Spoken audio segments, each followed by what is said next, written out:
৯৯% মানুষই জানেন না এই পদ্ধতি। প্রায় ৫-৭ মিনিটের মধ্যেই তৈরি হয়ে যায় এই রেসিপি।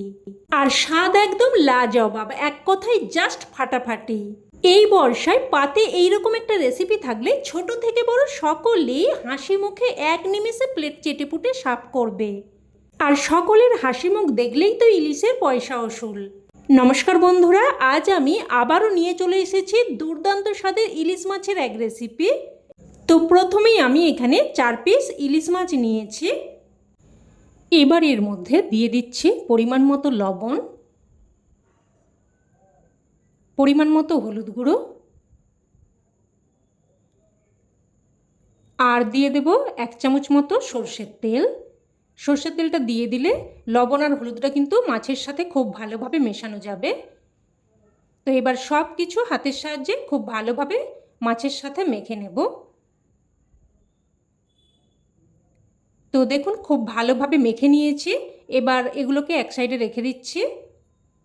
এবার এখানে একটা ছাঁকনির মধ্যে আমি নিয়ে নেব 2 চামচ মতো টক দই। আর এই দইটা আমি কাল রাতে বাড়িতে বসিয়েছিলাম আর আজ ব্যবহার করছি। আপনারাও কিন্তু টাটকা টক দইটা ব্যবহার করার চেষ্টা করবেন, একদম অনেক দিনের পুরনো দই ব্যবহার করবেন না, তাতে করে রান্নাটা একদম টক হয়ে যাবে, খুব একটা ভালো লাগবে না। তো দইটাকে আমি দেখুন জল ঝরতে দিলাম। তো ওটাকেও এক সাইডে রেখে দিয়ে এবার আমি এখানে একটা মশলা তৈরি করে নেব। তো একটা পাত্রের মধ্যে নিয়ে নিলাম 1 চামচ মতো হলুদ বা সাদা সর্ষে, 1/2 চামচ মতো কালো সর্ষে, আর 1 চামচ মতো পোস্ত, আর নিয়ে নিচ্ছি 4টে কাঁচা লঙ্কা। তবে ঝালটা কিন্তু অবশ্যই আপনারা আপনাদের স্বাদ অনুযায়ী দিয়ে দেবেন। তবে এই রান্নাটা কিন্তু একটু নুন ঝাল মতোই হবে। এবার এগুলোকে আমি শিলেতে করে বেটে নেব, তবে আপনারা চাইলে কিন্তু মিক্সার গ্রাইন্ডারে করেও বেটে নিতে পারেন। সেক্ষেত্রে প্রথমে মশলাটাকে শুকনো অবস্থায় একবার ঘুরিয়ে নেবেন, তারপর অল্প করে জল দিয়ে দিয়ে মিহি পেস্ট বানিয়ে নেবেন। তবে সর্ষে পোস্ত এগুলো কিন্তু শিলেতে করে বেটে নিলেই স্বাদটা সব থেকে বেশি পাওয়া যায়। তো দেখুন সমস্ত মশলাটাকে কিন্তু আমি একদম মিহি করে বেটে নিয়েছি। এবার মশলাটাকে আমি উঠিয়ে নিচ্ছি। অল্প একটু জল দিয়ে শিল নোড়াটাকে আমি ধুয়ে দেখুন নিয়ে নিচ্ছি। একদম কোনো রকম মশলাই কিন্তু নষ্ট করব না। তো সমস্ত মশলাটা এবার নিয়ে নিলাম। এবার এদিকেও কিন্তু দইটারও জল ঝরে গেছে, দেখুন দই থেকে একদম অতিরিক্ত জলটা বেরিয়ে গেছে। তো এবার এই দইটাকে আমি একটা বাটির মধ্যে নিয়ে নিচ্ছি। আর আপনারা কিন্তু এই রান্নাটা দই ছাড়াও করতে পারবেন, তবে দই দিয়ে বানালে অবশ্যই রান্নাটা বেশি টেস্টি হবে। এবার দইটাকে খুব সুন্দরভাবে ফেটিয়ে নেব। দেখুন চামচে করে একদম খুব সুন্দরভাবে ফেটিয়ে নিয়েছি। এইভাবে একদম কিন্তু সুন্দরভাবে দইটাকে ফেটিয়ে নেবেন। এবার এখানে যে মশলাটা বেটে রেখেছিলাম ওটা নিয়ে নিচ্ছি। একদম হাতে করে ভালোভাবে মুছে নিয়ে নিচ্ছি, আর কিন্তু এই রান্নাতে কোনো রকম জল দেব না। তো এবার দিয়ে দিলাম স্বাদ অনুযায়ী লবণ, আর সামান্য একটু চিনি দিয়ে দিলাম, যেহেতু দই দিয়েছি একটু স্বাদটা ব্যালেন্স হবে। তবে আপনারা চাইলে চিনিটা বাদও দিয়ে দিতে পারেন। এবার এখানে আমি সামান্য একটু হলুদ গুঁড়ো দিয়ে দিয়েছি, খুব বেশি কিন্তু হলুদ গুঁড়ো দেওয়া যাবে না, তাতে করে স্বাদটা নষ্ট হয়ে যাবে। একদমই সামান্য একটু হলুদ গুঁড়ো দিয়ে ভালোভাবে মিশিয়ে নিয়ে তারপর এখানে 1 চামচ মতো সর্ষের তেল দিয়েও খুব ভালোভাবে মিশিয়ে নিচ্ছি। দেখুন খুব সুন্দরভাবে মিশিয়ে নিয়েছি। এইরকম কিন্তু একদম একটা স্মুথ পেস্ট বানিয়ে নিতে হবে। এবার আমি এখানে একটা নিয়ে নিচ্ছি টিফিন বক্স। টিফিন বক্সের মধ্যে প্রথমে 2 চামচ মতো এই মশলার মিশ্রণটা দিয়ে দিলাম। এবার এই টিফিন বক্সের চারিদিক দিয়ে এইভাবে মশলার মিশ্রণটা দেখুন লাগিয়ে নেব ঘুরিয়ে ঘুরিয়ে। দেখুন মশলার মিশ্রণটা টিফিন বক্সের চারিদিকে লাগিয়ে নিয়েছি। এবার এখানে নুন হলুদ তেল মেখে রাখা মাছগুলো একে একে দিয়ে দেব। বন্ধুরা এই বর্ষায় ইলিশ মাছের এই রেসিপিটা এইভাবে কিন্তু একবার হলেও ট্রাই করে দেখবেন।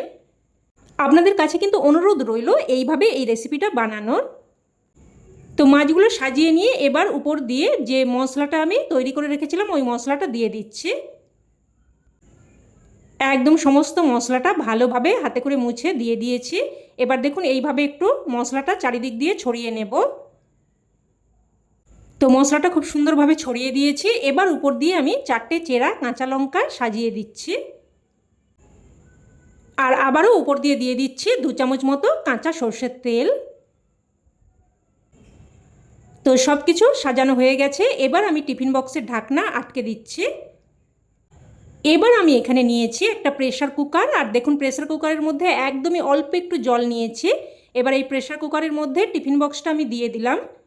আর জলের লেভেলটা কিন্তু অবশ্যই খেয়াল রাখবেন। দেখুন টিফিন বক্সের কিন্তু অর্ধেকের থেকেও কম, প্রায় 1/3 অংশ কিন্তু ডুবে থাকবে। খুব বেশি জল দিয়ে দেবেন না, তাতে করে কিন্তু টিফিন বক্সের মধ্যে জল ঢুকে যাওয়ার সম্ভাবনা থাকে। তো এবার প্রেসার কুকারের ঢাকনা আটকে দেব।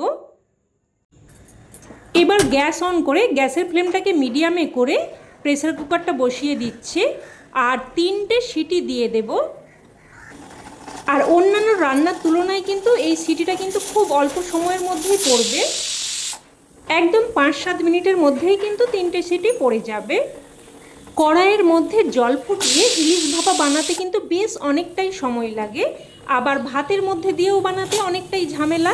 তো এইভাবে কিন্তু খুব সহজ পদ্ধতিতে আপনারা ইলিশ ভাপা বানিয়ে নিতে পারেন। 3টে সিটি পড়ে গেছে, এবার গ্যাসের ফ্লেম বন্ধ করে প্রায় কিন্তু 10 মিনিট মতো রেখে দেব। তো প্রায় কিন্তু আমি 10 মিনিট মতো রেখে দিয়েছিলাম। এবার প্রেসার কুকারের ঢাকনা খুলে নিলাম।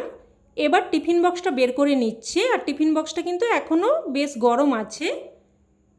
আর আপনারা যতটা সম্ভব পারবেন টিফিন বক্সটা কিন্তু একটুক্ষণ রেখে একটু ঠান্ডা করে নিয়ে তারপরেই খুলবেন।